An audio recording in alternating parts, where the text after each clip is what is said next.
My daughter's engagement party. The venue sparkled with crystal chandeliers and white roses. Everything perfect.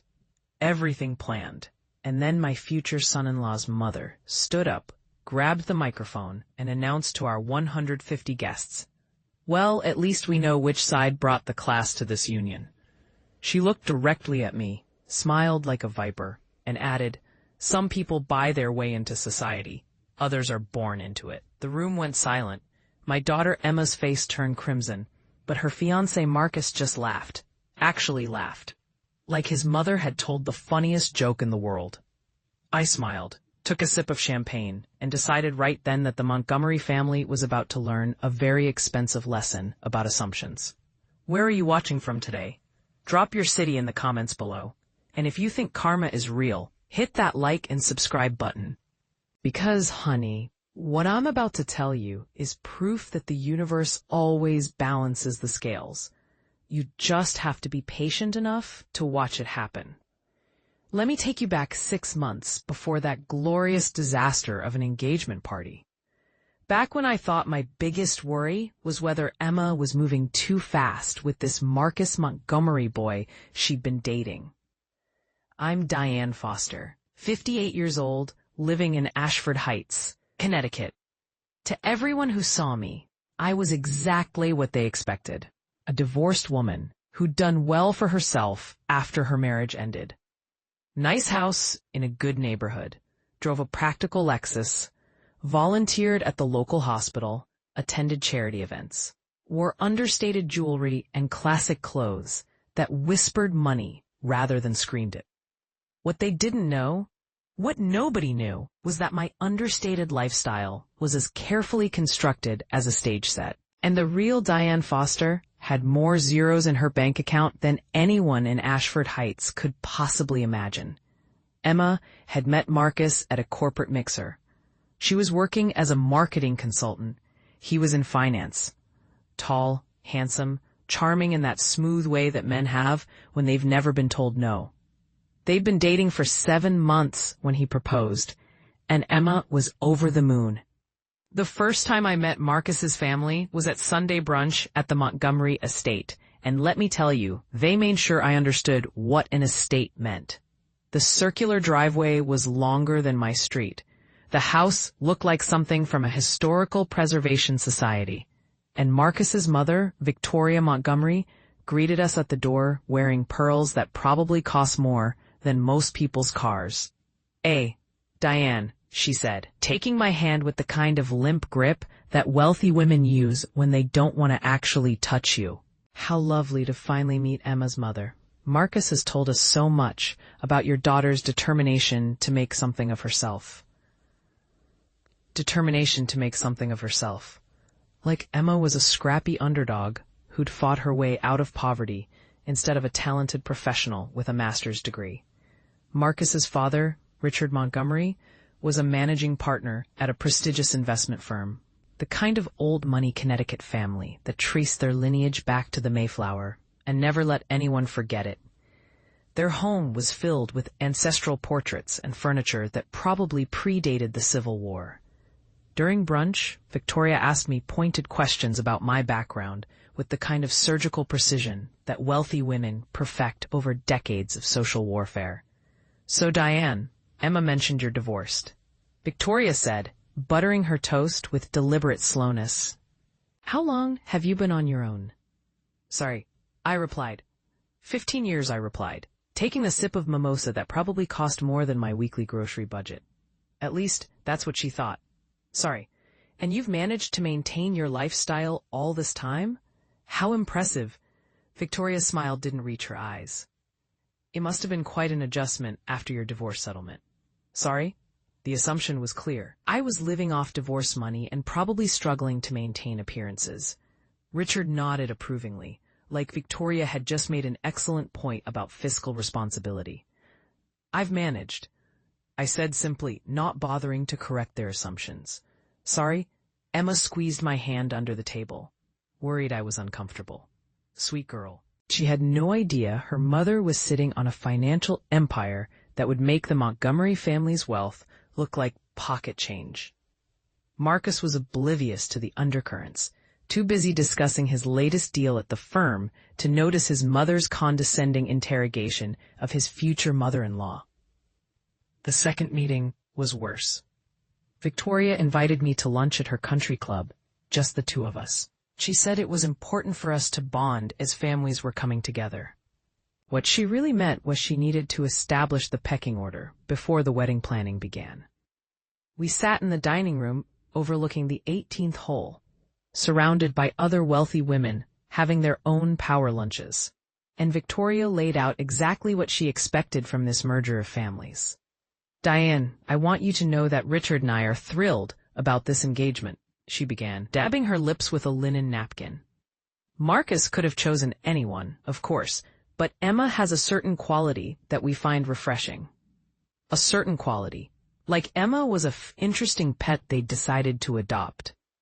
We understand that your financial situation may make it difficult to contribute equally to the wedding expenses," Victoria continued, not even pretending to be subtle. "So we've decided to handle all the major costs ourselves. We wouldn't want you to feel burdened." I nearly choked on my salad.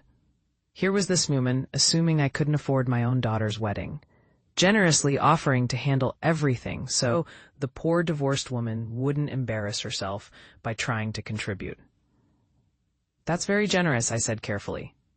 "We think so," Victoria agreed. "After all, the Montgomery name comes with certain expectations. The venue alone will cost more than most people make in a year. We've booked the Ashford Grand Ballroom. 350 guests, only the best for our Marcus. Our Marcus. Not Emma and Marcus, just Marcus. Like my daughter was an accessory to their son's life rather than an equal partner. Of course, we'll make sure Emma's family is well accommodated," Victoria added. "We've reserved a table near the back where you and your guests will be comfortable. Not too close to the main action, but close enough to feel included." I smiled and nodded while mentally calculating exactly how much this woman was about to regret treating me like a charity case. You see, what Victoria Montgomery didn't know, what nobody in Ashford Heights knew, was that Diane Foster had her own story. One that started long before my divorce and continued long after. Before I met my ex-husband, I was Diane Chen, daughter of immigrants who'd built a successful textile import business in San Francisco. I'd grown up watching my parents turn nothing into something through hard work and smart investments. They taught me that real wealth wasn't about showing off, it was about building something that lasted. When I got married, I took my husband's name and moved to Connecticut for his job. We had a comfortable life, nice house, good schools for Emma. But my ex-husband, he had expensive tastes and poor financial judgment. He spent money on cars, boats, club memberships, trying to keep up with families like the Montgomerys. What he didn't know was that I'd kept my maiden name for all my business dealings. While he was spending his salary on status symbols, I was investing in commercial real estate, building a portfolio that grew quietly in the background of our marriage. When we divorced 15 years ago, he got the house, the cars, the boat, everything he thought mattered. I got my freedom and a business empire he never knew existed. Diane Chen Properties owned 17 commercial buildings across 3 states. Strip malls, office complexes, medical centers. Boring, unglamorous real estate that generated steady income and appreciated reliably. My net worth was approximately $14 million. And growing. I lived modestly under my married name, Foster, because I'd learned from my parents that the best way to build wealth was to let other people underestimate you. And Victoria Montgomery had just underestimated me spectacularly. After that country club lunch, I went home and made a phone call to my property manager, Lawrence Kim. "I need you to look into something for me.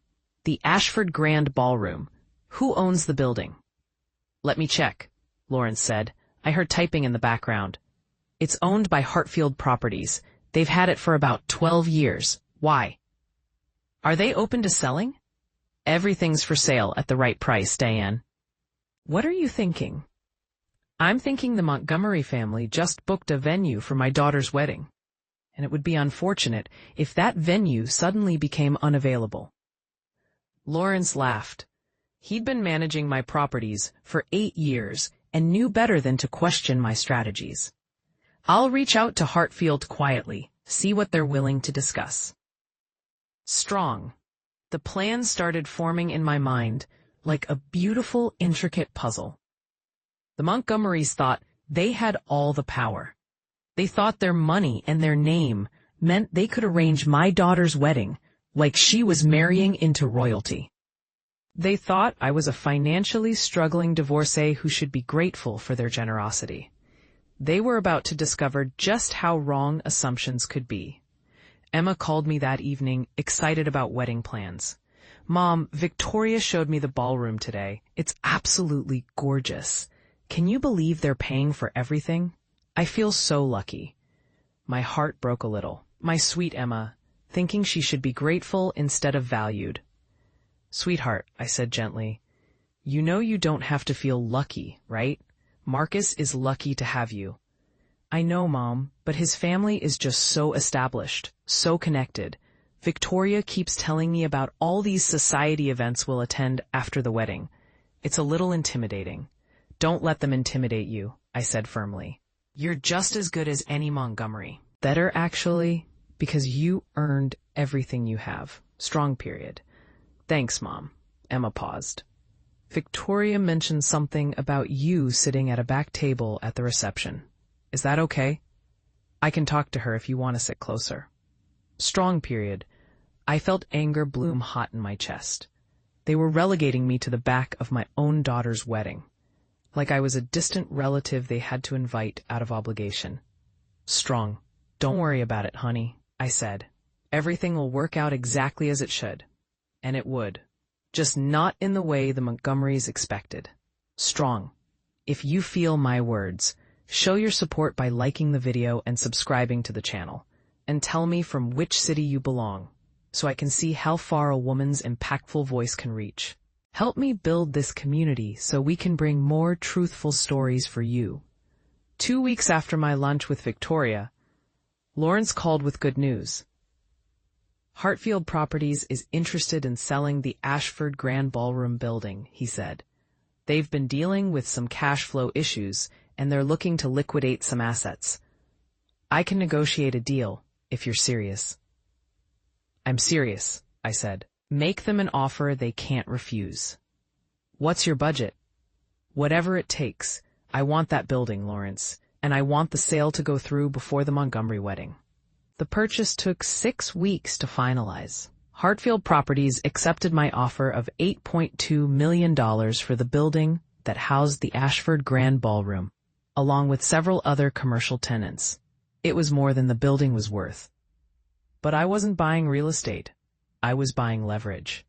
During those 6 weeks, the Montgomery family continued planning Emma's wedding with the kind of elaborate detail that wealthy people use when they want everyone to know how much money they're spending. Victoria would call Emma daily with updates. The flowers would be imported from Holland. The photographer had shot 3 royal weddings. The cake designer had a 2-year waiting list, but Victoria had pulled strings. Everything was about the Montgomery name and the Montgomery standards. I attended dress fittings and cake tastings and smiled while Victoria made decisions about my daughter's wedding without actually asking what Emma wanted. Marcus went along with whatever his mother suggested, and Emma was too overwhelmed by the scale of everything to push back. "Mom," Emma confided, after one particularly exhausting planning session, "is it normal for the groom's mother to make all the decisions? Victoria keeps saying she knows best because she's done this before." "Done what before?" I asked. "She said she's organized dozens of society events. She knows what works and what doesn't. And she keeps reminding me that the Montgomery name has expectations attached to it." I hugged my daughter. "Emma, whose wedding is this?" "Mine and Marcus's." "Then maybe it's time to start making some decisions yourself." But Emma was caught in that difficult position that many young women find themselves in, trying to please everyone, trying not to rock the boat, trying to be grateful for what she was being given instead of asking for what she actually wanted. I understood. I'd been there myself once, but I'd learned something important over the past 15 years. You can't please people who've already decided you're beneath them. And trying to earn their approval just gives them more power over you. The sale of the Ashford Grand Ballroom building finalized on a Tuesday morning in late October. I became the owner of one of the most prestigious event venues in Connecticut. And the Montgomerys had no idea that the ballroom they'd booked for Emma's wedding now belonged to the woman they'd been treating like a poor relation. I let them continue planning for another 2 weeks. Let Victoria make more calls about imported flowers and exclusive photographers. Let her tell Emma more stories about Montgomery family traditions and expectations. And then I made my move. I called the events manager at the Ashford Grand Ballroom, a capable woman named Jennifer, who'd been running the venue for 6 years. Jennifer, this is Diane Foster, the new owner of the building. Mrs. Foster, it's wonderful to finally speak with you. We're so excited about the new ownership. Do you have any changes you'd like to implement? Just one, I said. I need you to cancel the Montgomery wedding reservation for June 15th. There was a long pause. Cancel it? Mrs. Foster, that's one of our biggest bookings this year. The deposit alone was $50,000. I'll cover any financial losses, I said. But that reservation needs to be canceled today. May I ask why? Let's just say the Montgomery family made some assumptions about the previous owner's willingness to accommodate them. I'm the new owner, and I'm less accommodating. Jennifer was quiet for a moment. Then I heard something that sounded like a suppressed laugh. I'll handle it this afternoon. Should I give them a reason? Tell them the venue is no longer available due to facility upgrades and renovations. If they push back, refer them to me directly. Understood. I hung up and waited. It took exactly 2 hours for my phone to ring. Victoria Montgomery's name flashed on my screen. Strong. Diane! Victoria's voice was sharp with panic. I just received the most ridiculous call from the Ashford Grand. They're claiming they need to cancel Emma's wedding. This is clearly a mistake. I don't think it's a mistake, Victoria. Well, it has to be. We have a contract. We paid a deposit. They can't just cancel without cause. Strong. Actually, the new owner has the right to cancel reservations for facility renovations. It's in the contract you signed. Strong. The new owner? Victoria's voice rose. Who is the new owner? I'll call them directly. This is unacceptable. Do they have any idea who they're dealing with? The Montgomery name carries weight in this town. I'm sure it does, I said calmly. Unfortunately, the new owner isn't particularly impressed by names. Then give me their contact information. I'll straighten this out immediately. You're speaking to her, Victoria. The silence that followed was so complete. I could hear her breathing on the other end of the line. I'm sorry, Victoria finally said, her voice strange. What did you just say? I'm the new owner of the Ashford Grand Ballroom building, and I'm afraid your reservation has been canceled due to the renovations I'll be implementing over the next 6 months. More silence.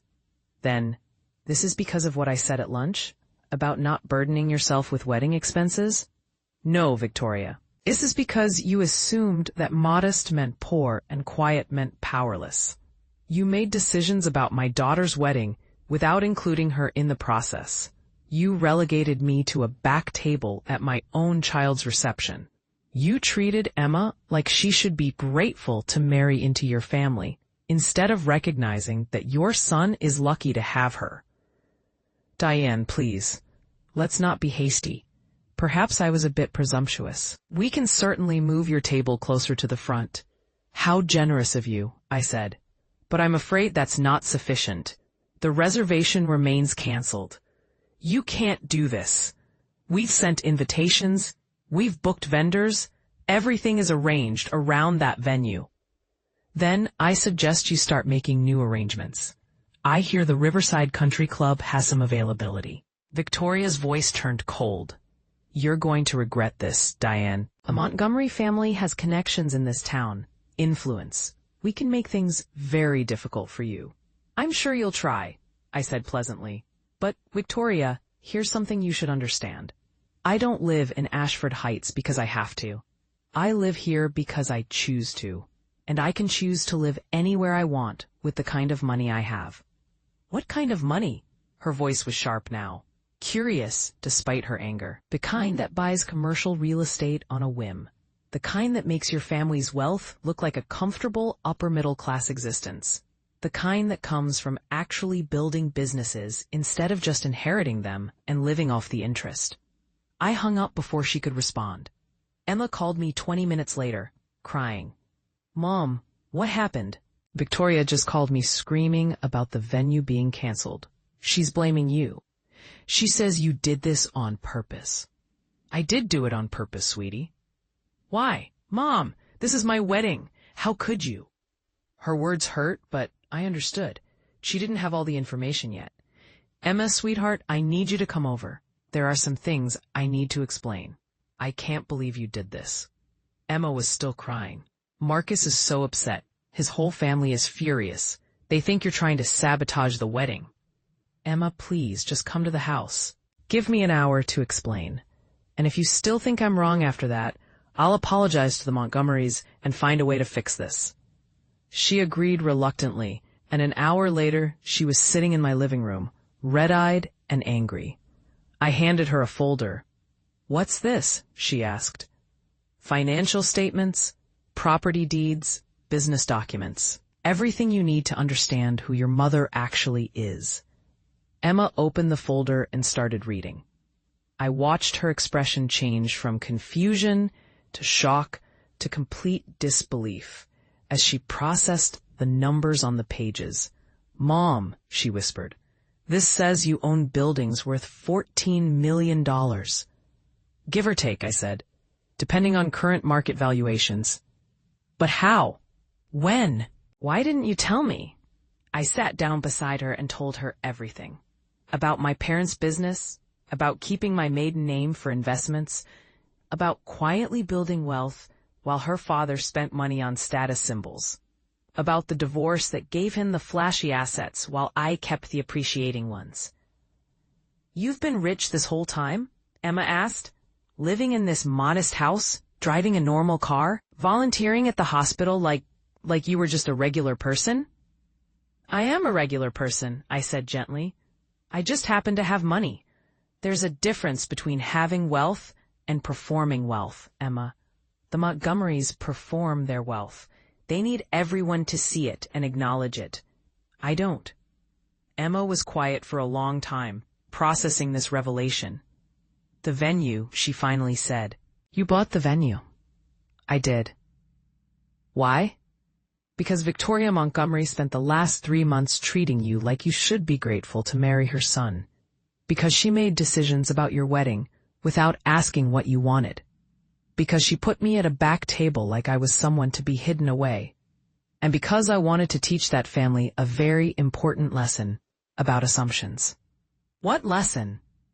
That you should never underestimate quiet people. We're not quiet because we're weak. We're quiet because we're watching, learning, and waiting for the right moment to act. Emma stared at the financial statements in her hands. What happens now? That's up to you, sweetheart. If you want to marry Marcus, we'll find a different venue. I'll even make peace with his family if that's what you need. But you don't think I should marry him. I chose my words carefully. I think you should marry someone who stands up for you when his mother is being condescending. I think you deserve a partner who values you as an equal, rather than someone who laughs when his family insults yours. But ultimately, this is your choice, Emma. I'm your mother, not your dictator. Emma left that evening without giving me an answer. She said she needed time to think, to process everything she'd learned. I told her to take all the time she needed. 3 days later, I got a call from Marcus himself. Mrs. Foster, he said, his voice tight with controlled anger. I think we need to talk. All right. This stunt you pulled with the venue. It's childish. I expected better from Emma's mother. Did you? I asked. What exactly did you expect, Marcus? I expected you to be grateful that my family was willing to pay for such an elaborate wedding. I expected you to understand that Emma is marrying into a family with standards and expectations. Standards and expectations, I repeated. Like putting me at a back table at my own daughter's wedding? That was my mother's decision about seating arrangements. She's organized dozens of events. She knows what works. And what about you, Marcus? What do you know? I know that you're jeopardizing Emma's happiness because of some petty grudge against my mother. Is Emma happy, Marcus?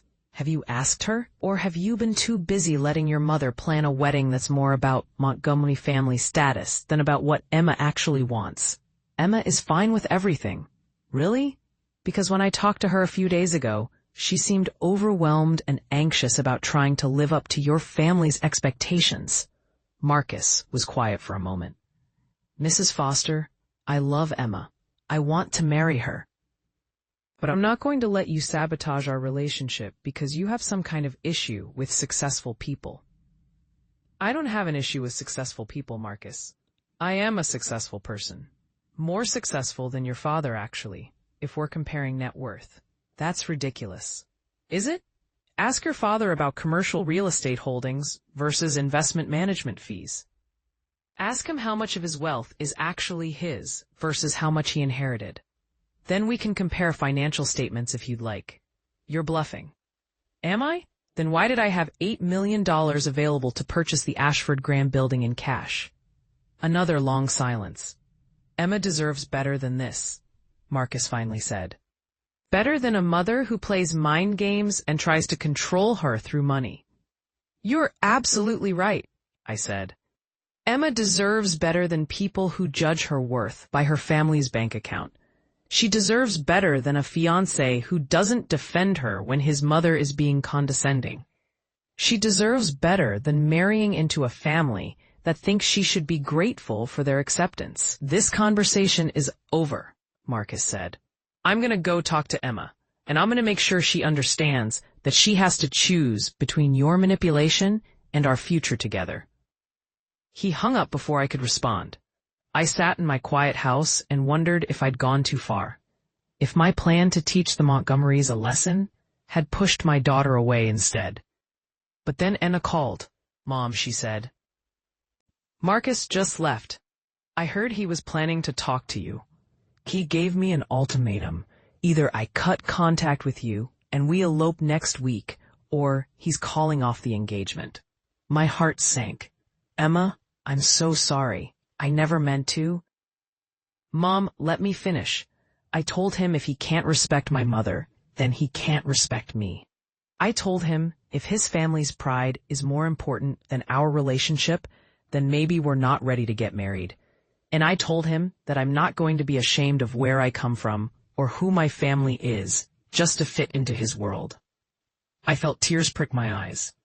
I gave him back the ring, Emma continued, her voice stronger now. The engagement is off. Are you okay? Actually, Mom, I feel relieved. I've been so anxious for months, trying to be perfect enough for his family. Trying not to embarrass them, trying to prove I belonged in their world. And I just realized I don't want to belong in a world where people are valued by their money or their connections, instead of who they are as human beings. I'm proud of you, sweetheart. Can I ask you something? Anything. The engagement party Victoria was planning for next month at their estate. Are you going to show up? I smiled. Would you like me to? I think the Montgomerys need to learn that lesson you mentioned about underestimating quiet people. And that's how I ended up at the Montgomery estate engagement party, wearing a dress that cost more than Victoria's monthly country club fees, driving a car I'd kept in storage for special occasions, and prepared to deliver the most satisfying educational experience the Montgomery family had ever received. Strong P. The Montgomery estate looked even more impressive at night, with thousands of tiny lights strung through the trees, and the house itself glowing like something from a fairy tale. Valets were parking cars in the circular driveway, everything from Mercedes to Teslas to one particularly ostentatious Bentley that probably belonged to one of Richard's business partners. I pulled up in my Mercedes S-Class. The one I'd kept garaged for the past 3 years because it didn't fit my carefully maintained modest image. The valet's eyes widened slightly as I handed him the keys. This was not the practical Lexus that Diane Foster usually drove. I'd chosen my outfit with surgical precision, a navy Dior dress that whispered wealth rather than screamed it. Diamond earrings that had belonged to my mother, worth approximately $40,000, but understated enough to look like good costume jewelry to anyone who didn't know better. My grandmother's jade bracelet, an antique piece that collectors would recognize as museum quality, and shoes that cost more than Victoria probably spent on her monthly hair appointments. I looked like exactly what I was, a woman with real wealth who didn't need to prove anything to anyone. Emma met me at the door. She'd insisted on coming to the party despite the broken engagement, saying that the Montgomerys had sent invitations to half of Ashford Heights, and she wasn't going to hide like she'd done something wrong. "Mom," she breathed, taking in my appearance, "you look incredible." "Thank you, sweetheart." "So do you." Emma was wearing a simple black dress that she'd chosen herself. Without Victoria's input, she looked beautiful and confident and nothing like the anxious bride-to-be I'd seen over the past few months. We walked into the Montgomery house together, and I watched people's reactions as they realized that the modest Diane Foster had arrived looking like she belonged at a state dinner.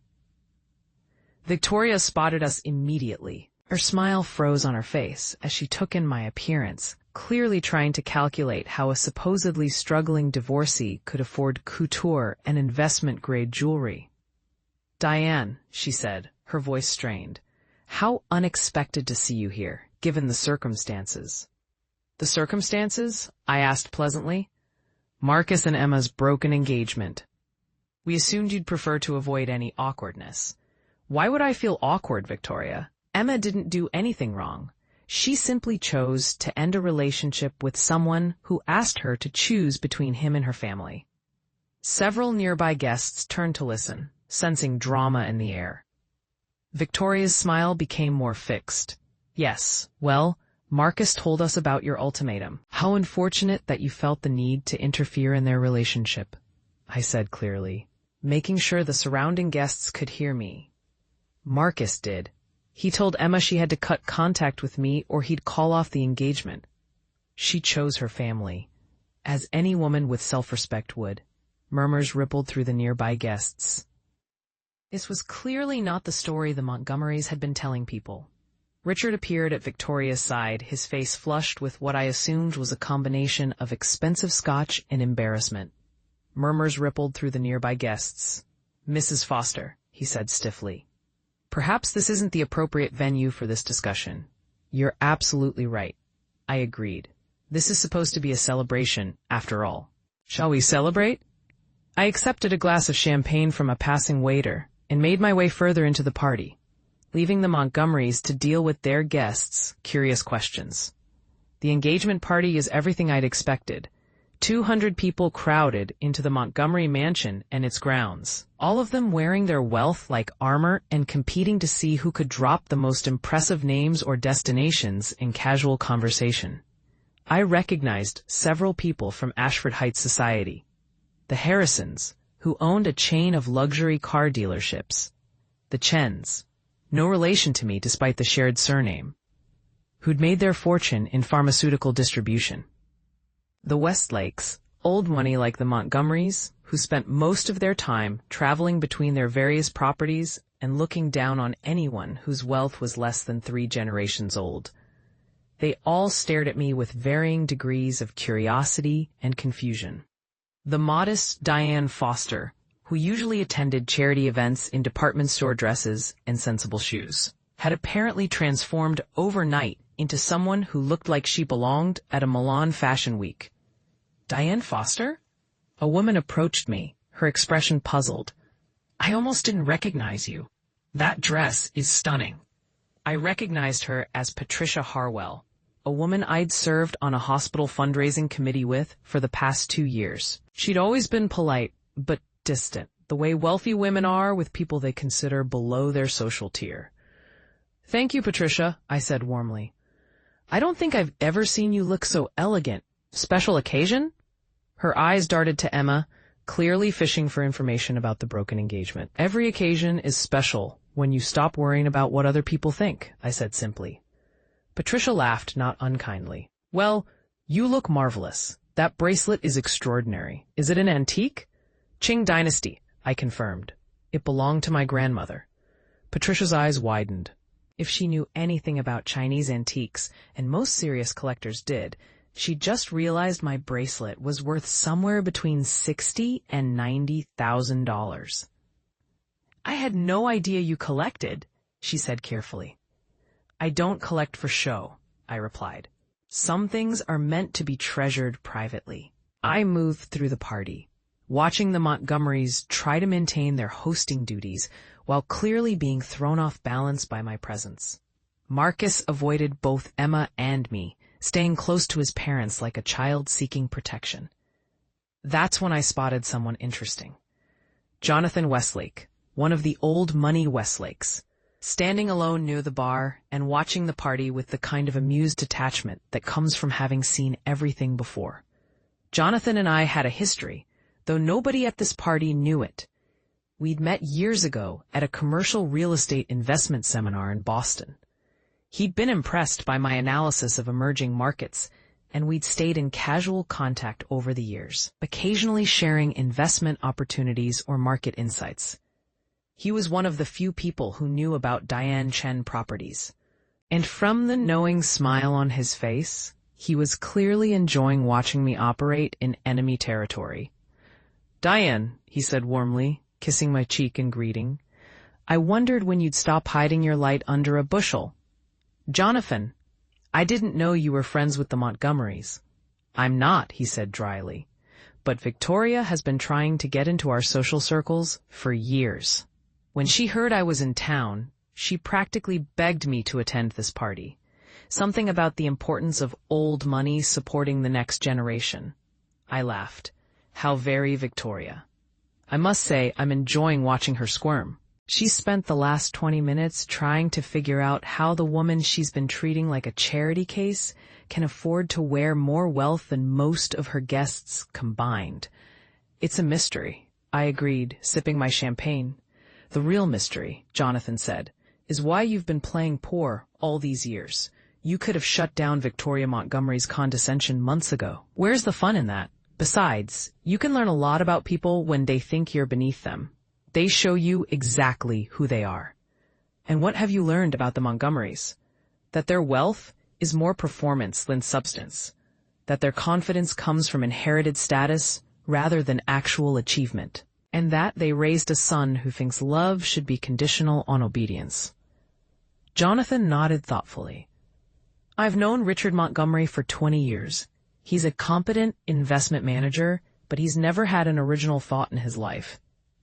He inherited his father's client list and has been living off management fees ever since. Victoria married him for his name, and she spent their entire marriage trying to use that name to climb social ladders. And Marcus? A younger, prettier version of his father. Charming, presentable, and utterly conventional. He'll do exactly what his parents expect his whole life. Emma had a lucky escape then.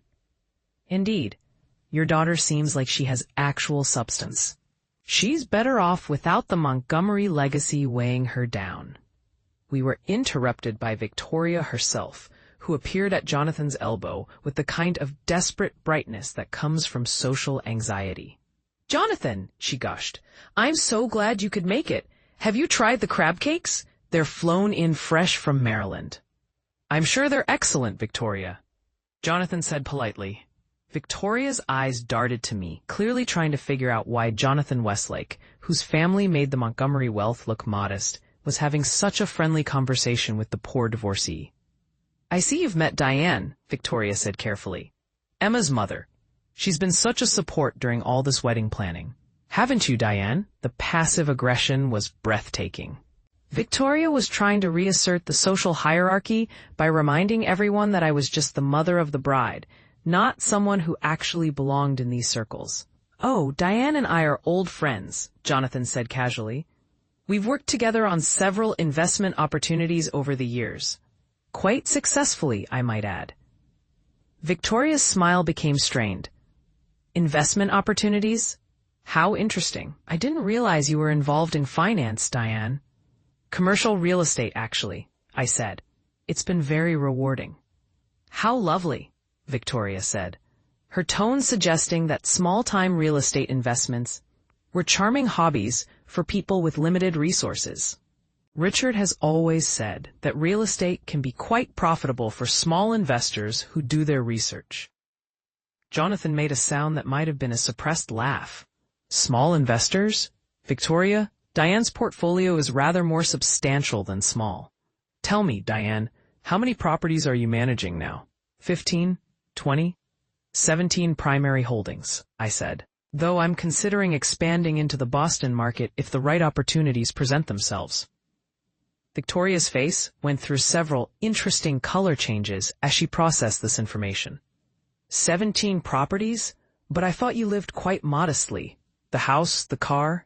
I do live modestly, I confirmed. Real wealth doesn't require validation through display, Victoria. Some of us build portfolios. Others build appearances. The insult landed with the precision of a surgical strike. Victoria's mouth opened and closed like a fish gasping for air. If you'll excuse me, I said pleasantly, I see someone I need to speak with.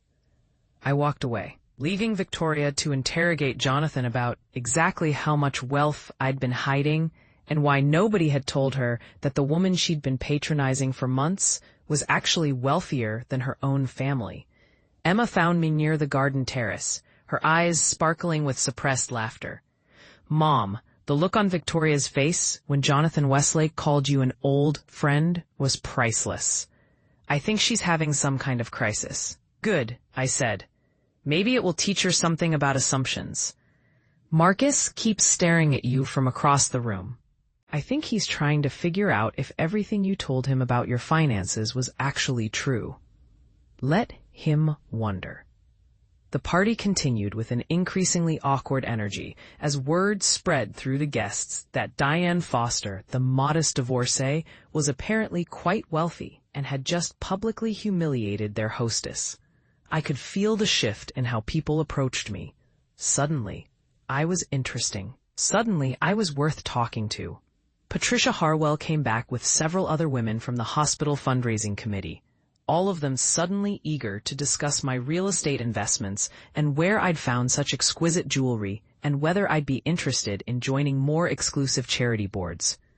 I was polite, but non-committal. These were the same women who'd treated me like a pleasant but unremarkable volunteer for the past 2 years. Their sudden interest, now that they knew I had money, was exactly the kind of shallow social climbing I'd been avoiding. That's when Richard Montgomery approached me, his expression serious. Mrs. Foster, may I have a word in private? Of course. He led me to his study, a room filled with leather-bound books and masculine furniture that was clearly designed to impress business associates. Once the door was closed, his polite facade dropped. What exactly are you trying to accomplish here? Richard demanded.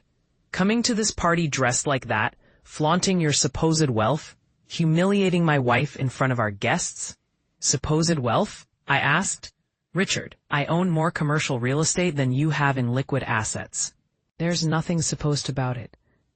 That's impossible. I've looked into your background. You're living off divorce money and pension income. You looked into my married name. You never bothered to investigate my maiden name or my business holdings. Diane Foster is who I am socially. Diane Chen is who I am professionally. I watched his expression change as the name registered. Diane Chen?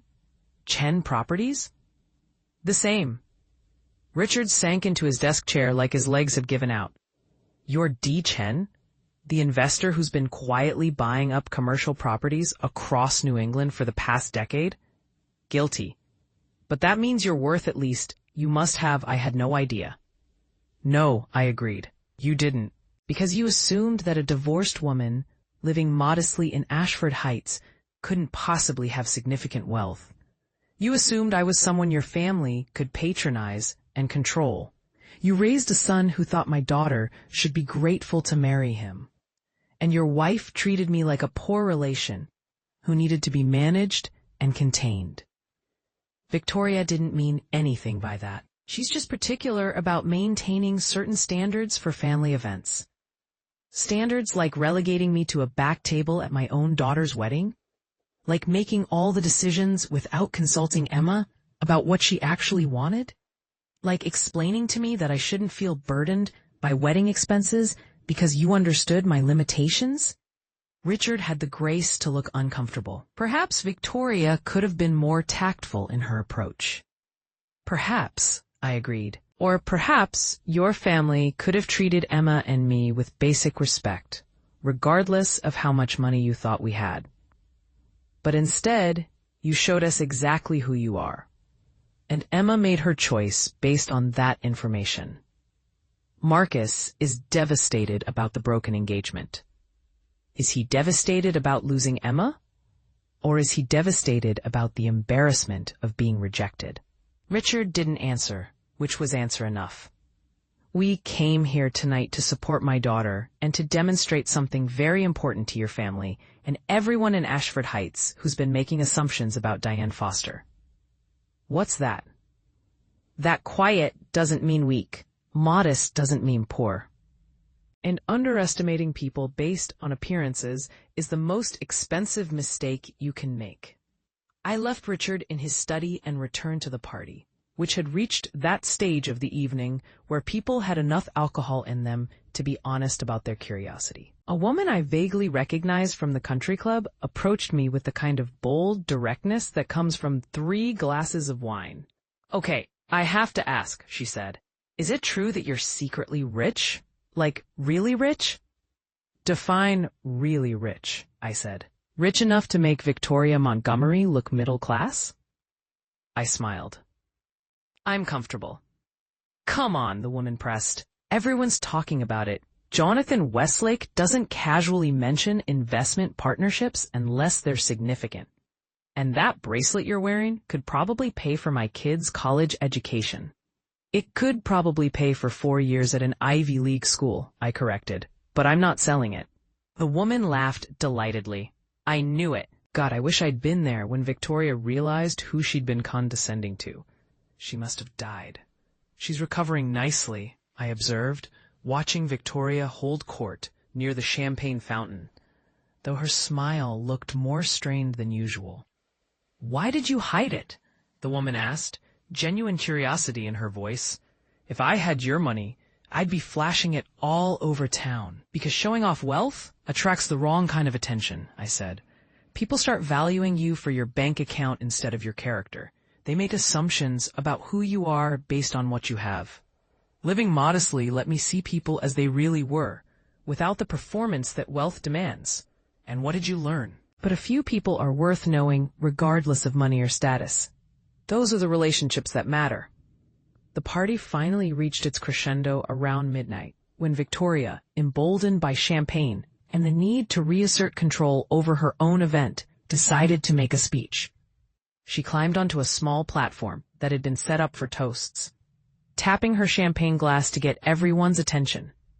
"Ladies and gentlemen," Victoria began, her voice carrying across the garden. "I want to thank you all for coming to celebrate what should have been Marcus and Emma's engagement." Emma tensed beside me. This was clearly not going to be a gracious speech. "Unfortunately," Victoria continued, "circumstances have changed. Sometimes we discover that people aren't who we thought they were, that their values don't align with our family's values, that their priorities are different from what we'd hoped."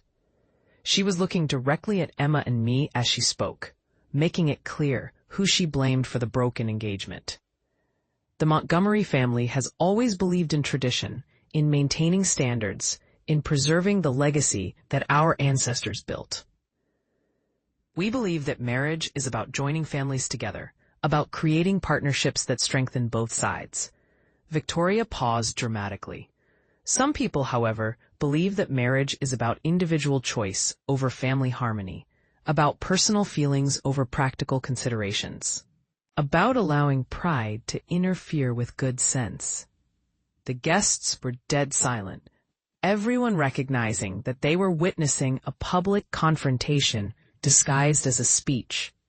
So, while we're disappointed that this particular engagement didn't work out, Victoria said, her voice sharp with barely contained anger, we're confident that Marcus will find someone who truly appreciates the opportunity to join our family. Someone who understands the value of what we offer. Someone who won't throw away a perfect future because of misplaced loyalty to inappropriate influences. She raised her glass to new beginnings and better choices. The toast was met with uncomfortable silence. A few people raised their glasses hesitantly, but most of the guests simply stared at Victoria in shocked disbelief at her public attack on Emma and me. If you feel my words, show your support by liking the video and subscribing to the channel. And tell me from which city you belong, so I can see how far a woman's impactful voice can reach. Help me build this community so we can bring more truthful stories for you. I felt Emma start to shake beside me, anger and humiliation warring in her expression. But before she could respond, I stepped forward. "Victoria," I called out, my voice cutting through the awkward silence. "If we're making toasts, may I propose one as well?" Victoria's face went pale, but she couldn't refuse without looking even worse. "Of course, Diane." I took a glass of champagne from a nearby waiter and stepped onto the platform beside Victoria. The height gave me a clear view of all 200 guests, watching with avid curiosity. "I'd like to toast to lessons learned," I began. "To the valuable education that comes from discovering who people really are when they think they have all the power." Victoria tried to smile, but it came out more like a grimace. 3 months ago," I continued, "Victoria Montgomery invited me to lunch at her country club. She explained to me that she understood my limitations, that she didn't expect me to contribute equally to wedding expenses, that she'd handle all the major costs because she knew what I could and couldn't afford." Murmurs rippled through the crowd. This was clearly news to many of the guests. "She was very kind," I said, my voice dripping with sarcasm. "Very understanding, very generous to the poor divorced woman who probably couldn't afford more than a modest contribution to her own daughter's wedding." Victoria's face was now bright red. "Diane, I don't think this is the appropriate." "She also told me," I continued, speaking over her, "that my family would be seated at a table near the back of the reception, not too close to the important guests, but close enough to feel included." How thoughtful. Several guests gasped. The insult of that seating arrangement was apparently shocking even to Ashford Heights society. And when I offered to help with wedding planning, to contribute in any way I could, Victoria graciously declined. She said the vendors they used were probably too exclusive and expensive for what I was used to working with in Cedar Falls. I could see Jonathan Westlake grinning at the back of the crowd, clearly enjoying every moment of Victoria's public humiliation. "So I'd like to propose a toast," I said, raising my glass high, "to the Montgomery family, who taught my daughter and me a valuable lesson about judging people by their bank accounts, who showed us exactly how they treat people they consider beneath them, who demonstrated that all the money in the world can't buy class, dignity, or basic human decency." The silence was absolute. Nobody dared to drink to that toast. "And I'd like to propose a second toast," I continued, "to Emma, who had the courage to walk away from a family that expected her to be grateful for their acceptance instead of confident in her own worth, who chose self-respect over social status, who proved that she's exactly the kind of woman I raised her to be, strong, intelligent, and unwilling to compromise her values for anyone."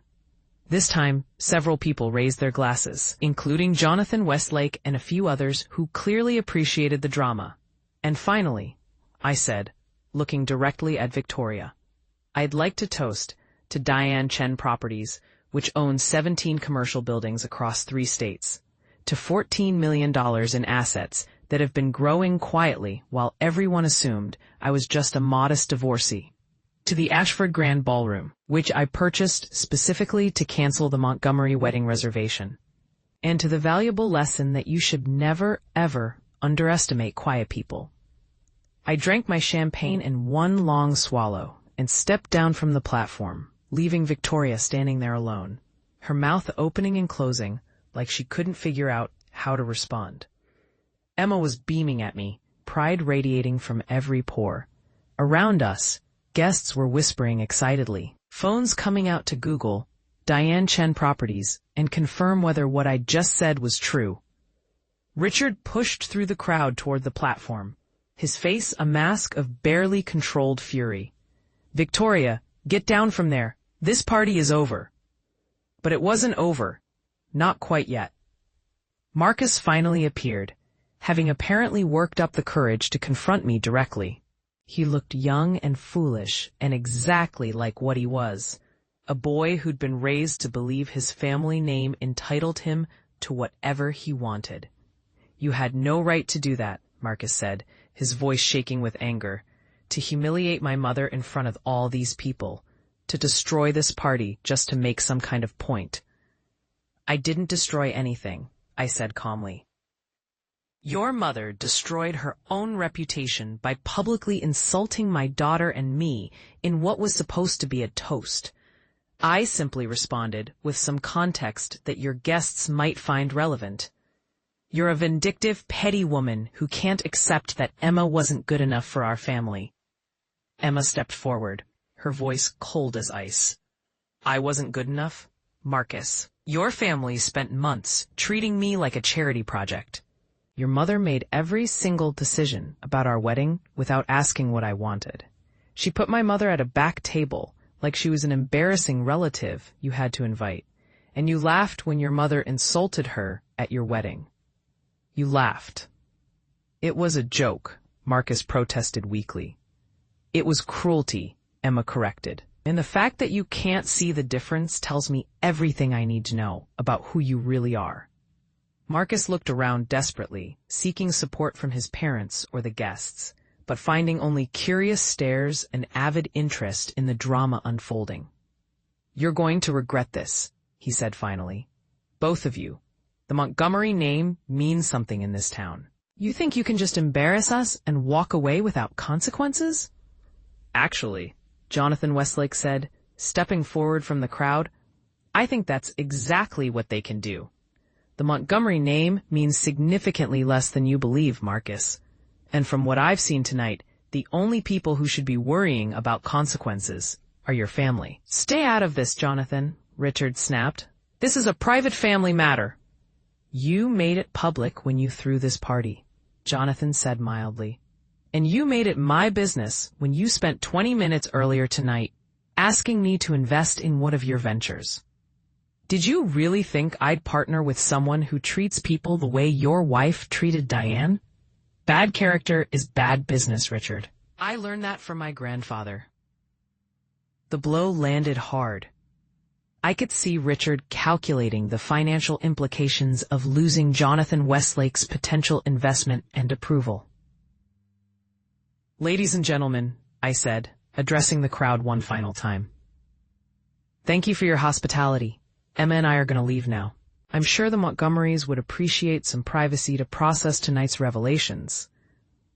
We walked toward the door and I felt something shift in the room. People stepped aside to let us pass, but their expressions had changed. There was respect in their eyes now. Curiosity. Interest. We were no longer the poor relations to be pitied or dismissed. Inside. We were players in the game, and everyone had just realized they'd miscalculated the stakes. Inside strong. As Emma and I drove away from the Montgomery estate, she was quiet for a long moment before finally speaking. Inside strong. Mom, that was the most incredible thing I've ever witnessed. I may have gotten carried away, I admitted. Inside strong. Are you kidding?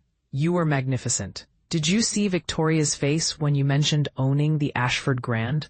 I thought she was going to faint. I meant what I said in that toast, Emma, about being proud of you for walking away. That took real courage. I learned from the best, Emma said softly. You spent 15 years building a fortune while everyone assumed you were struggling. You taught me that real strength doesn't need to be loud or obvious. And you showed me tonight that standing up for yourself doesn't mean losing your dignity. We drave in comfortable silence for a few minutes before Emma asked, "What happens now? With the Montgomerys, I mean. They're going to want revenge." "Let them want it," I said. "The difference between wanting revenge and being able to execute it is resources. And I have significantly more resources than they do. You bought the venue specifically to cancel their wedding reservation," Emma said, a note of awe in her voice. "That's the most savage thing I've ever heard. I love very well. I won't die. But I'm just getting started." Invariably turned her back on me. Because, you see, while the Montgomerys had been busy planning weddings and being condescending, I'd been doing more research. And I discovered some very interesting information about Richard Montgomery's business practices and Victoria's social climbing that I hadn't shared yet. But that would come later. First, I wanted to let them sit with tonight's humiliation. Let them process the fact that they'd massively underestimated the wrong woman. Let them worry about what I might do next. The best revenge isn't immediate. The best revenge is strategic, calculated, and timed for maximum impact. And I'd learned patience over 15 years of building wealth in silence. The week after the engagement party, my phone started ringing constantly. Apparently, news of the Montgomery humiliation had spread through Ashford Heights society like wildfire. And everyone wanted to hear the story directly from me, or invite me to their events, or suddenly propose business partnerships. Patricia Harwell called to invite me to an exclusive charity board meeting. "We've been trying to attract more serious investors," she explained. "Your expertise in commercial real estate would be invaluable." I declined politely. After 2 years of being treated like pleasant background noise on their fundraising committee, I wasn't particularly interested in suddenly becoming valuable to them. 3 different country clubs called to invite me to join as a member. The same clubs that had never approached me before, despite my years living in Ashford Heights. And then there was the call I'd been waiting for. Richard Montgomery requesting a meeting to discuss business. We met at a quiet restaurant in the next town over, away from prying Ashford Heights eyes. Richard looked older than he had at the party, stress lines deepening around his eyes. "Mrs. Foster," he began formally, "I think we got off on the wrong foot." "Did we?" I asked, sipping my water. Victoria was out of line at the party. She's very protective of Marcus, and she took the broken engagement personally. But that's no excuse for how she treated you or Emma. I waited. This wasn't an apology. It was a preamble. "I've done some research over the past week," Richard continued. "Chen Properties has an impressive portfolio. Your investment strategy is sound. Your returns are excellent. You've built something quite remarkable. Thank you. I'm wondering if we might find some way to move past this unfortunate situation. Perhaps explore some business opportunities together. I have clients who are always looking for solid commercial real estate investments." There it was. Richard Montgomery wanted access to my portfolio and my investment opportunities, so he could attach his name to them and collect fees from his wealthy clients. "Let me understand this correctly," I said carefully. "A week ago, your wife was publicly insulting me and my daughter. You raised a son who gave Emma an ultimatum to choose between him and her family. You treated us like we were fortunate to be associated with the Montgomery name, and now you want to do business together?" Richard had the grace to look uncomfortable. "Business is business, Mrs. Foster. Personal feelings shouldn't interfere with profitable partnerships." "You're absolutely right," I agreed. "Business is business, which is why I'm going to decline your proposal." "May I ask why?" "Because I don't do business with people I can't trust. And I can't trust a man who lets his wife treat people with cruelty and then acts surprised when there are consequences. Mrs. Foster, please, let's be practical. We're both business people. You've made your point about the engagement party. Victoria has been thoroughly humiliated. Can't we move forward? No, I said simply, and here's why. You still don't understand what you did wrong. You think this is about hurt feelings or social embarrassment, but it's about character, Richard. It's about how you treat people when you think they can't fight back. It's about the kind of man you raised Marcus to be, and it's about the fact that even now, you're not actually apologizing. You're trying to make a business deal. Richard's expression hardened. You're making a mistake. The Montgomery name still carries weight in this state. I'm sure it does, I said, standing to leave. Just not with me. I left Richard sitting at the table and felt nothing but satisfaction at turning down his transparent attempt to salvage his family's reputation by attaching himself to my success. But Richard Montgomery wasn't done trying to control the situation. 3 days after our lunch, I received a call from my property manager, Lawrence. Diane, we might have a problem, Lawrence said. I just got word that someone's been reaching out to our commercial tenants, trying to poach them with better lease terms. Sadly, who? I can't confirm yet, but the timing is suspicious. And one of the property managers mentioned that the person making contact referenced connections to investment firms and mentioned they were offering space and buildings with more prestigious ownership. Richard Montgomery, I said. That would be my guess. He's trying to hurt your portfolio by stealing your tenants. I felt a cold anger settle in my chest. So this was how Richard planned to respond to my refusal of his business proposal, by attacking my income stream and trying to destabilize my property values. Lawrence, I said calmly, I need you to do 2 things. First, contact every one of our tenants personally, assure them that we value their business, and ask if there's anything we can do to improve their experience. Don't mention the Montgomery family. And second, I need you to research Richard Montgomery's investment firm.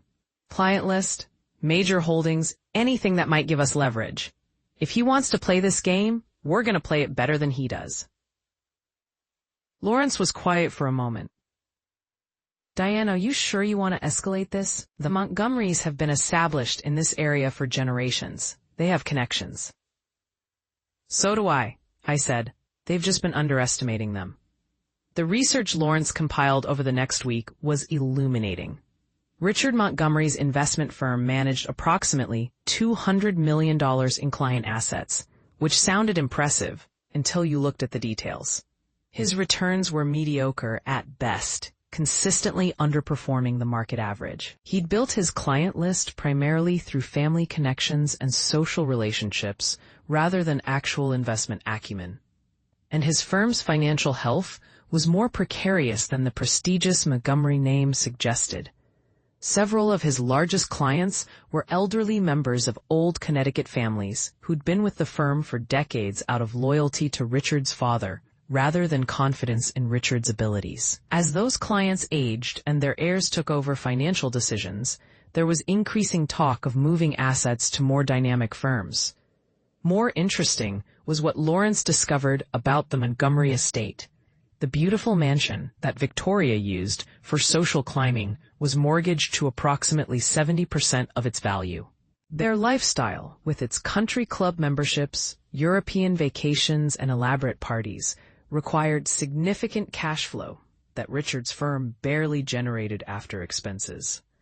The Montgomerys looked wealthy, but they were living on the edge of their means, supported by debt and the remaining prestige of a family name that Richard's mediocre performance was slowly devaluing. He's trying to put together a group to actively compete with Chen Properties in the local market. Can he do it? With enough investors, possibly. But it would require capital that I don't think he has access to, unless he's planning to leverage his existing assets. An idea started forming in my mind. Jonathan, if someone were to make a very generous offer to Richard's investment firm clients, offering better returns and more personalized service, how many do you think would switch? Most of them, Jonathan said immediately. Richard's returns are terrible. The only reason they stay is inertia and family loyalty. If you're thinking what I think you're thinking, you'd need someone with investment management credentials to front the operation. Do you know anyone who might be interested in starting a new investment firm backed by significant commercial real estate assets? Jonathan laughed. Diane, are you suggesting what I think you're suggesting? I'm suggesting that if Richard Montgomery wants to compete with me, I should probably make sure he understands the full scope of what he's competing against. We talked for another hour, sketching out the framework of what would become Foster Westlake Investment Partners, a new firm that would combine my real estate assets with Jonathan's investment expertise and social connections to create a direct competitor to Montgomery Investment Management. Over the next month, while Richard was busy trying to poach my tenants and organize his investor group, I was quietly building something much larger. Lawrence secured renewals from all but one of our commercial tenants, and that one left only because they were relocating to a different state. Richard's poaching attempt had failed completely. Jonathan and I filed paperwork to establish Foster Westlake Investment Partners, capitalizing the new firm with $5 million of my personal assets. We leased office space in downtown Hartford, hired 3 experienced investment advisors away from competing firms, and began quietly reaching out to investment clients throughout Connecticut. Our pitch was simple: superior returns backed by real assets, personalized service from advisors who actually cared about client goals, and transparent fee structures that didn't involve hidden costs or unnecessary expenses. We specifically didn't mention the Montgomery family or Richard's firm. We didn't have to. Our numbers spoke for themselves. Emma, who'd been following my escalating war with the Montgomerys with fascination, asked me one evening whether I was going too far. Mom, starting an entire investment firm just to compete with Richard Montgomery seems like a lot. I'm not starting it just to compete with him, I explained. I'm starting it because it's a good business opportunity. The fact that it will also destroy Richard's mediocre firm is just a pleasant side effect. But you're spending millions of dollars on this. I'm investing millions of dollars. There's a difference. Foster Westlake will be profitable within 2 years, and it will give me a presence in the investment management space that Chen Properties alone couldn't provide. You're scary when you're strategic, Emma said admiringly. I learned from the best, I said, thinking of my parents and how they built their fortune through careful planning and patient execution. The launch of Foster Westlake Investment Partners happened in early spring, with a quiet announcement in the Hartford Business Journal and some targeted marketing to high-net-worth individuals in Connecticut and Massachusetts. Within the first month, we'd signed 15 new clients with a combined asset base of $43 million. Within 3 months, we'd reached $90 million in managed assets and were fielding inquiries from several of Richard Montgomery's largest clients. I knew Richard had noticed our launch when I received a phone call from Victoria Montgomery. Her voice was tight with barely controlled anger. Diane, I think we need to talk. About what, Victoria? About your new investment firm that seems specifically designed to destroy my husband's business. Foster Westlake isn't designed to destroy anything, I said pleasantly. It's designed to provide excellent investment services to clients who deserve better returns than they're currently getting. You know exactly what you're doing. You're trying to steal Richard's clients. I'm not stealing anyone, Victoria. I'm offering them an alternative. If they choose to leave Richard's firm, that's because they're not satisfied with his services. This is revenge, Victoria spat, because of what happened at the engagement party, because your daughter wasn't good enough for my son. You're trying to ruin us. No, Victoria, I'm running a business. If you and Richard hadn't spent months treating my daughter and me with contempt, if Marcus hadn't given Emma an ultimatum, if you hadn't insulted us publicly at your party, I might never have started Foster Westlake. So if anyone is responsible for your current situation, it's your family's choices. We could have been allies, Victoria said, her voice breaking slightly. Emma and Marcus could have had a beautiful life together. Our families could have been connected. Instead, you've turned this into a war. You started the war when you called me a mistaken address, I said quietly. I'm just finishing it. Victoria hung up without another word. By summer, Foster Westlake Investment Partners had reached $130 million in managed assets. 6 of Richard Montgomery's major clients had moved their accounts to our firm, citing better returns and more attentive service. I received a letter from Richard's attorney threatening legal action for tortious interference with business relationships. Jonathan's lawyers responded with a detailed explanation of how nothing we'd done was illegal or unethical, and that if Richard wanted to compete with us, he was welcome to improve his own performance rather than threaten ours. The letter also included some pointed questions about Richard's firm's fee structure and whether his clients had been adequately informed of various charges over the years. It was a subtle threat. If Richard wanted to make this legal, we had enough questions about his business practices to keep his lawyers busy for years. We never heard from his attorney again. Emma, who'd taken a new job with a marketing firm in Hartford, came by one evening with interesting news. "Mom, I ran into Marcus today." I looked up from the financial reports I'd been reviewing. "How did that go?" Awkwardly. He tried to pretend we were still friendly, asked how I was doing. Then he mentioned that his dad's firm has been struggling lately and implied that somehow I should feel bad about it. "What did you say?" I told him that his family spent months treating us like we should be grateful for their attention, that his mother insulted you publicly, that he gave me an ultimatum instead of defending me, and that if his father's firm is struggling, maybe it's because your firm is simply better at what it does. I smiled. How did he take that? He said I changed, that I used to be sweet and accommodating. I told him that I'd always been exactly who I am. He just hadn't been paying attention.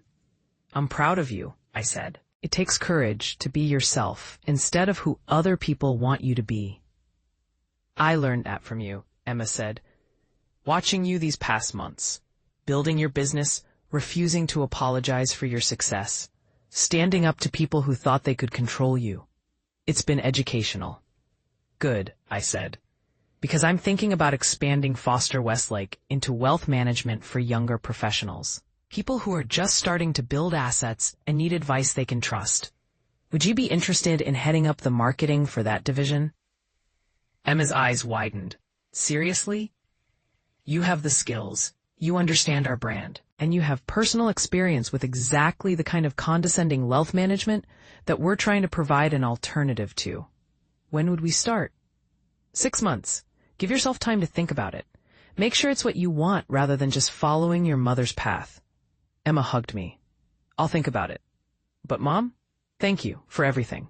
For protecting me from the Montgomerys. For teaching me about real strength. For showing me that success isn't about impressing other people. It's about building something meaningful." By fall, the impact of Foster Westlake's success on Montgomery Investment Management was undeniable. Richard's firm had lost approximately 30% of its client assets over 6 months, and the bleeding showed no signs of stopping. The Montgomery estate went on the market in October, listed at a price that suggested they desperately needed to sell. Victoria's social media presence, which had once been full of travel photos and party pictures, went silent. I felt no joy in their downfall, but I felt no guilt either. They'd had every opportunity to treat Emma and me with basic respect. They'd chosen superiority and condescension instead. The consequences were their own creation. Jonathan called me one evening with news that the final domino had fallen. "Richard Montgomery just announced he's closing his firm," Jonathan said. "The remaining clients are being transferred to a larger management company, and Richard is taking a position as a junior advisor." A junior advisor? After running his own firm for 20 years? Apparently, his reputation has taken such a hit that nobody wants to hire him in a senior position. The Montgomery name isn't opening doors anymore. I felt something settle in my chest. It wasn't quite satisfaction, but it was close. What about Victoria and Marcus? Victoria apparently got a job at a boutique in Hartford. Sales assistant.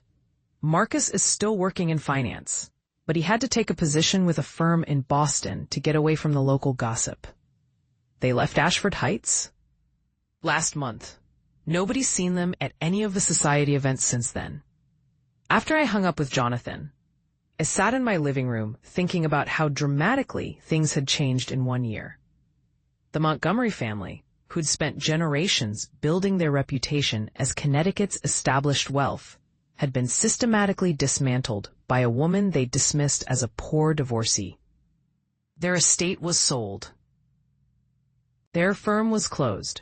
Their social standing was destroyed. All because they'd made the fundamental mistake of judging people by appearances instead of character. And me? I'd gone from hiding my wealth to actively building an empire. Chen Properties continued to grow. Foster Westlake Investment Partners was approaching $200 million in managed assets, and Emma was thriving in her new role leading our marketing expansion. The phone rang. It was an unknown number, but something made me answer. Diane? It was Victoria's voice, older somehow, worn down by the past year. Victoria, I just wanted you to know that I understand now. What you were trying to teach us about assumptions and respect and treating people with dignity regardless of their circumstances. I waited. This felt like it should be an apology, but I wasn't sure Victoria was capable of that level of humility. We lost everything, Victoria continued. The house, the business, our position in society. And I keep thinking about that lunch at the country club where I told you about your limitations. I remember. The thing is, you never had limitations. We did. We were limited by our need to perform wealth instead of build it. Limited by our arrogance. Limited by our assumption that breeding and connections mattered more than character and competence. Yes, I agreed simply. I won't ask you to forgive us. I don't deserve that. But I wanted you to know that I understand, and that Emma was always too good for Marcus. We just couldn't see it because we were too busy judging her by her bank account instead of her worth as a person. Victoria hung up before I could respond. I sat holding the phone, thinking about justice and revenge and the difference between the two. I hadn't set out to destroy the Montgomery family. I'd set out to protect my daughter and teach them a lesson about respect. The destruction was their own doing, the natural consequence of building a life on appearances instead of substance. Emma came over that evening for dinner, and I told her about Victoria's call. "How do you feel about it?" Emma asked. "Now that it's all over?" "I don't know if it's over," I said, "but I don't think I feel the way I expected to feel." "What did you expect? Satisfaction, maybe? Triumph? A sense of victory? And instead? Instead, I feel like I've learned something important about myself. That I'm capable of building things worth building. That I don't need to hide my success anymore. That standing up for yourself and your children doesn't make you cruel. It makes you human." "The Montgomerys would say you destroyed them," Emma observed. "The Montgomerys destroyed themselves," I corrected. "They chose to treat us with contempt. They chose to build their lives on debt and appearances. They chose to value social position over character. I just gave them enough rope to hang themselves with. And now I keep building. Chen Properties expands. Foster Westlake grows. You launch the new marketing division. We create something real and lasting instead of something that collapses the first time someone questions its foundation." Emma raised her wine glass. "To building real things instead of performing wealth." I touched my glass to hers. "To quiet strength and patient revenge." Is that what this was? Revenge? I thought about it carefully. No, revenge would have been cruel for cruelty's sake. This was justice, the natural consequence of treating people like they don't matter. The Montgomerys had every opportunity to choose differently. They chose superiority instead. And superior people, truly superior people, don't need to prove it by making others feel small. 6 months later, Foster Westlake Investment Partners crossed the $300 million threshold in managed assets. We opened a second office in Boston and hired 10 more advisors to handle the growing client base. Chen Properties acquired 3 new commercial buildings, expanding our presence into Vermont and New Hampshire. And Emma launched our wealth management division for young professionals with marketing that specifically emphasized respect, transparency, and building wealth that lasted instead of performing status that crumbled under scrutiny. I drove past the old Montgomery estate one day. It had been purchased by a tech entrepreneur who'd made his fortune in software development. The house looked exactly the same from the outside, but I knew everything inside had changed. New owners, new energy, new purpose. Kind of like me, I thought. I'd started this journey as Diane Foster, the modest divorcee who played poor while building an empire. I'd been underestimated, patronized, and dismissed by people who thought my quiet lifestyle meant I was weak or irrelevant. But I'd learned something important over the past year. The best revenge isn't destroying your enemies. It's building something so successful that their opinions become irrelevant. It's proving that quiet strength can move mountains when it's given enough time and patience to work. The Montgomery family had wanted to teach me my place. Instead, they'd learned theirs. And I'd learned mine too, at the head of a growing business empire, with a daughter who knew her worth, and the quiet satisfaction of knowing that I'd stood up for both of us when it mattered most. That evening, I sat in my comfortable living room with a glass of wine and thought about all the women out there who were hiding their strength, their intelligence, their capabilities because they'd been taught that modesty meant invisibility. I thought about all the families like the Montgomerys who built their lives on appearances and assumptions, never realizing how fragile their foundations were. And I thought about justice, real justice, that comes not from cruelty, but from patient, strategic, methodical demonstration that the people who underestimated you were wrong. That's the story of how I went from being dismissed as a mistake in a dress to owning the venue where that dress would have been worn. How I built an empire while everyone assumed I was struggling. How I taught the Montgomery family that the most expensive mistake you can make is underestimating a quiet woman with patience and resources. I proved they were wrong in every way that mattered. And honestly, that's the sweetest revenge I could have asked for.